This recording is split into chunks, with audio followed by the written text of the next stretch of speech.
Welcome back to my channel at Theatrically Jerry. My name's Jerry. Today I'm going to be showing you the inside of Code's Victory 3 light console. I need to open it to replace the CN Linko EtherCon connector, which comes stock with these light consoles. I'm going to be replacing it with a EtherCon connector from Nutric. I would explain Nutric, but I'm sure a lot of you already know who they are as a brand and also what they offer, but Nutric seems to be the standard here, so I want to replace it with that because the CN Linko EtherCon connector on the back is not compatible with the Nutric connectors, so that's the main reason why I'm replacing it. It's gonna be, you're gonna get the same exact quality and effect, I guess I'm trying to say, as you would with the CN Linko. It's just that the connectors aren't interchangeable, so that's the whole reason why I'm replacing it. I don't expect to get any better performance out of them, so we're gonna go ahead and open this up. So to open this up, you just pull up on the top of the console after you remove the screws. There are 4 screws that hold it together on the bottom, and Code has included a hinged design with this console, so it's actually very easy to replace parts if you need to, or to clean the inside of it. It's not too difficult to do.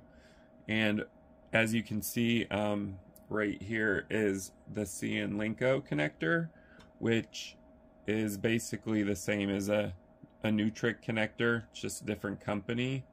But like I said, their cables aren't interchangeable.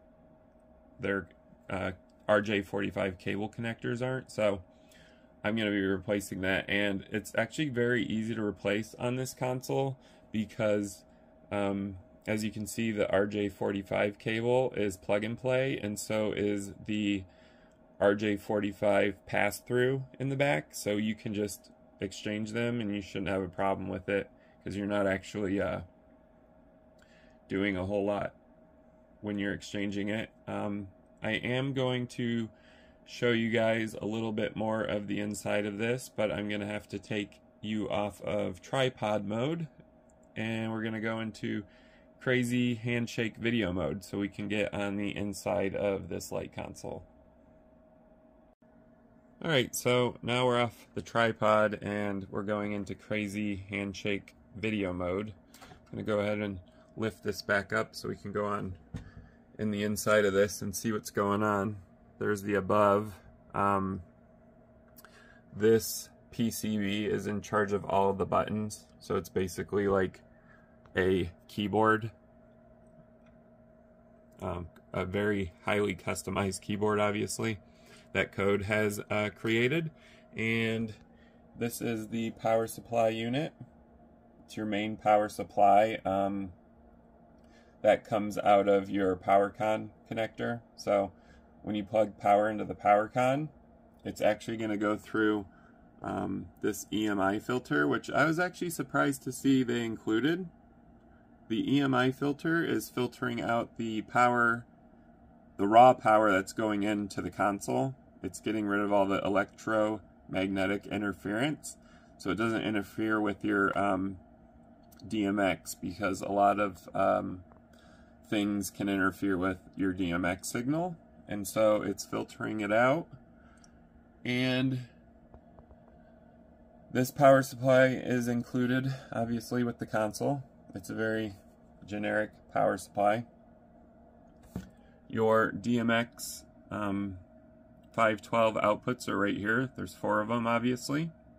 Next to that is the PowerCon, or the EtherCon connector, sorry, that I'm going to be replacing, which is going to be a very quick and easy replacement.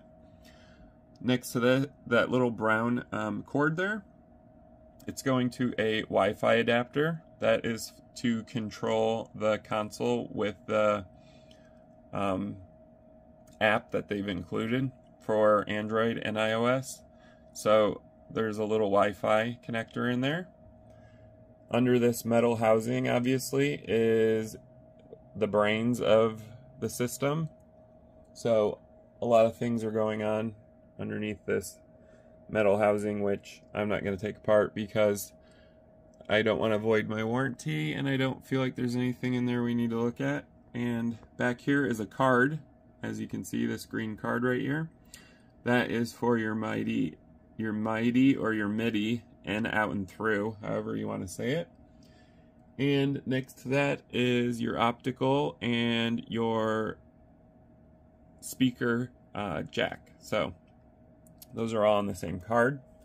And that's pretty much everything in the back of the console. Up top here is your touchscreen, 15-inch LCD display. So that's the back of it, the metal that holds it up. Right here, I don't know if you can see it. Yeah, there we go. That little green card there with the two silver things popping out of it, that is for your audio and the volume control knob for your audio. And it's actually a custom board. As you can see, it says Code on the PCB, so Code actually did make that. This green board right here is your encoder wheels, A, B, and C. And this one right here is your encoder wheel D, and as you can see, there's a spring on it. That's for the enter function when you are using the enter function on wheel D. And there's a bunch of wires. Up here in the top is your XLR for your light, and also the light output control knob. So that's on its own PCB. And way up here in the corner, if you can see that metal right there, that is for the USB 2.0. So everything's well bolted down in here, but there is a lot of room to add more stuff, if you can't tell.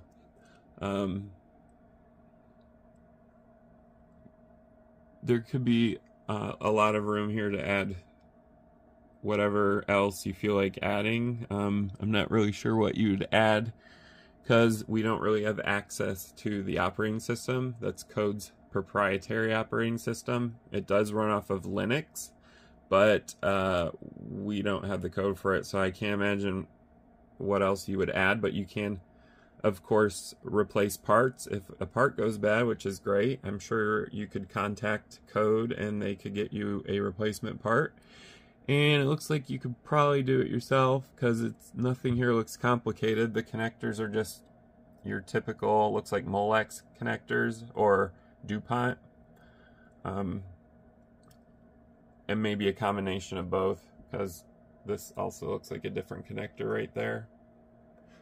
But yeah, so I'm going to keep this video short. I just wanted to show you guys what was going on inside Code's Victory 3 console, light console. It's a very neat design on the inside, and there are some quality parts that are used in this design.